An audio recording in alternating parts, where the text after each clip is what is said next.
Hello everybody. This is like a little blog. I'm gonna just throw out an update on some ideas and things I've been working on, and well, one of them is this great entanglable, this space knot, whatever you want to call it, this Celtic triquetera. So we have 3 rings together. I painted these with copper and quartz powder, so they look nice and pretty. Anyways, so back to all seriousness. Some cool concepts to share about this guy, alright?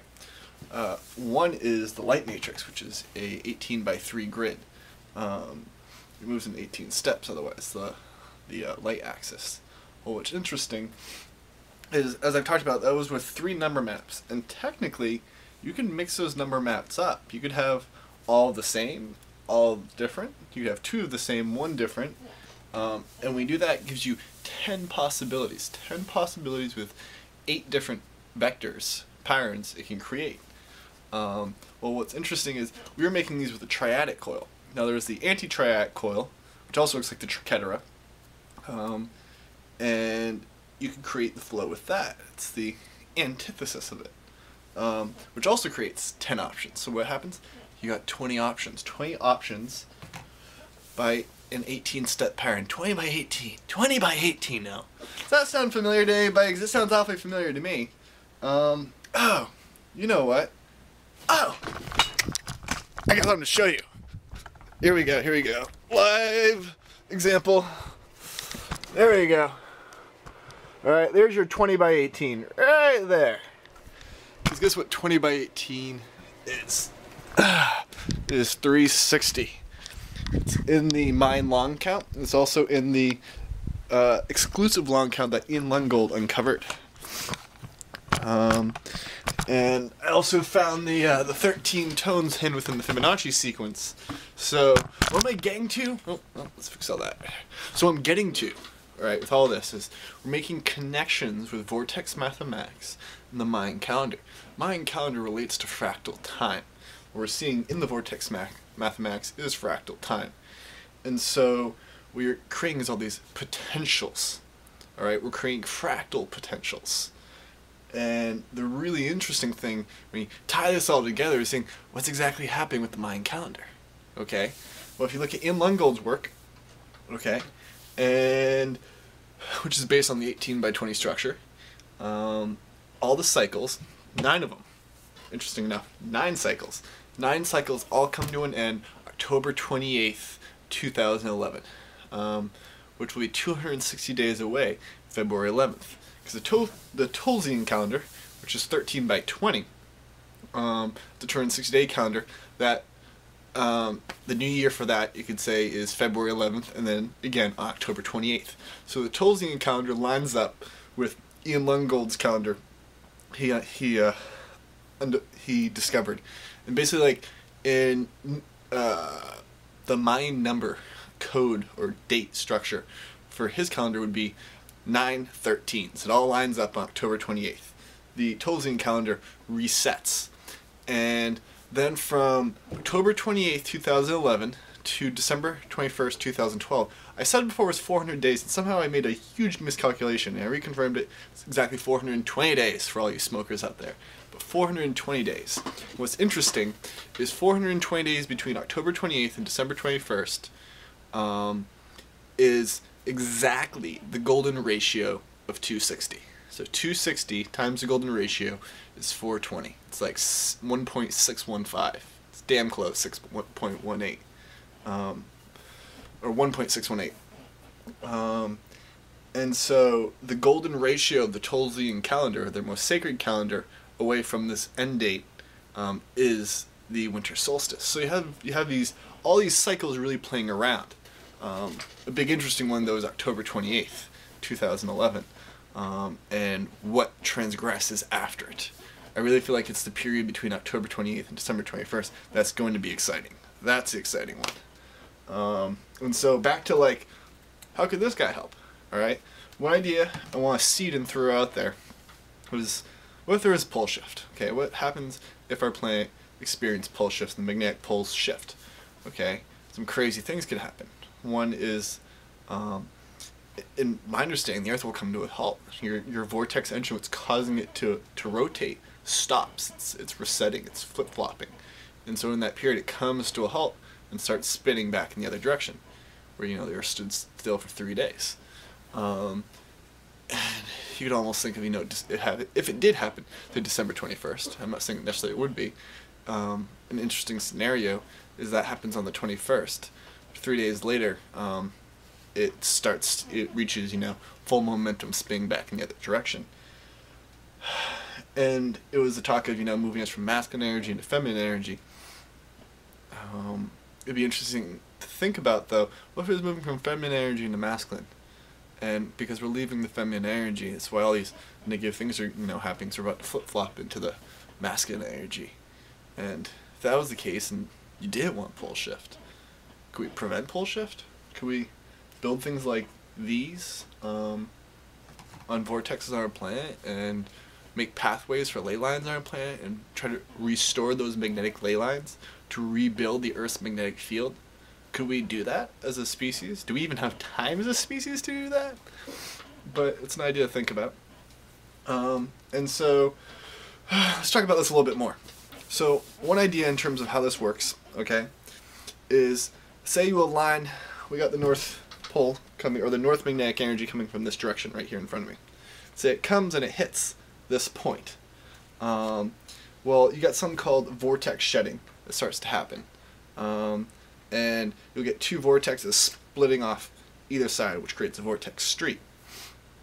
So basically, in the center here, if it's hitting this point, you'll have a vortex that'll hit this wall and want to go this way, and hit this wall and want to go this way, even though these are really supposed to be, you know, curved toroids. And what it does is these three electrical pathways are out of phase, 120 degrees out of phase, like Nikola Tesla discovered, or thought intuitively.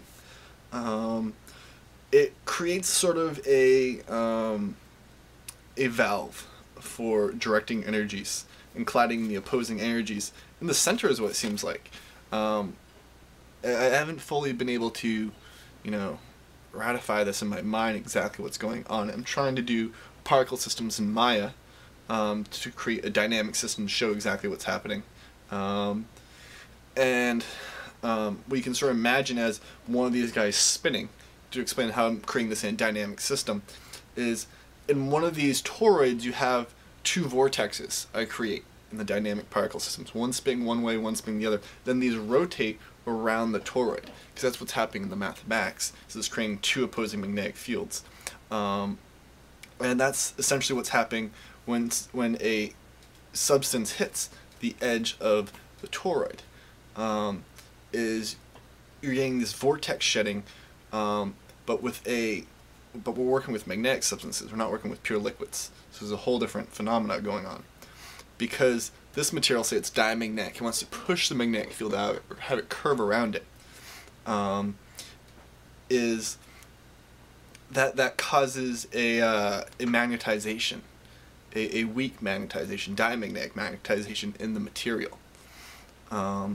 And so, which in the simplest sense is creating these triac structures, or these pulsing yin-yangs, essentially. And so when a substance hits a substance with this yin-yang spinning around it, it's gonna basically be being vacuum charged, spinning around it. But it's like, to imagine it, it's not a gear spinning, okay? They're two gears spinning opposite around each other at all times, which creates a vectored motion through the side of it, essentially. Okay. So, two other ideas I want to throw out there into the universe that I've been really thinking about, see if this resonates with other people, is the concept of, say, using aluminum and copper.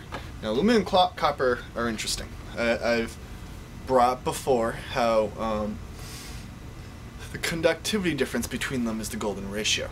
Well, what's interesting also is the Hall effect difference, the Hall effect constant between the two materials is also the golden ratio.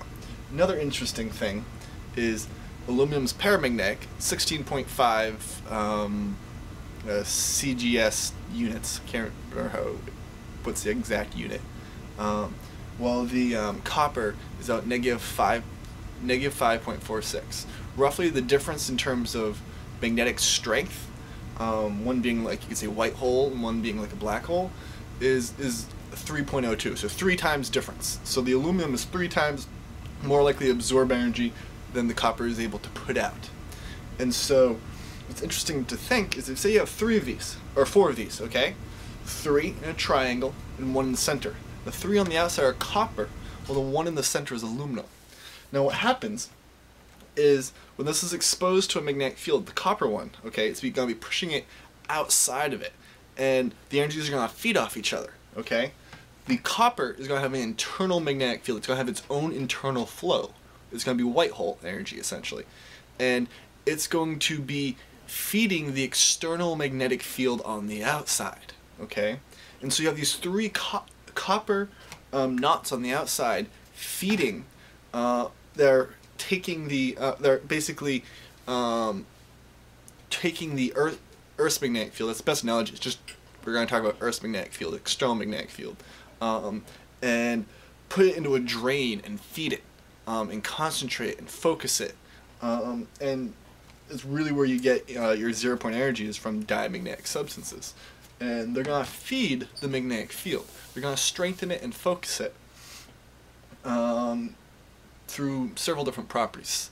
The most important one being geometry itself.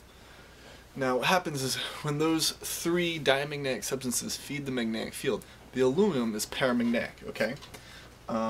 Because all 4 substances, because of say like the vortex shedding, when you're getting the 2 opposing flows, you get a changing magnetic field. Changing magnetic field creates eddy currents in the material. Okay, this is how you can get power. But those eddy currents creates a strong diamagnetic response. These become even more diamagnetic, pushing the magnetic field more out of its core, and as they also feed off each other. But what happens with the aluminum in the center, okay?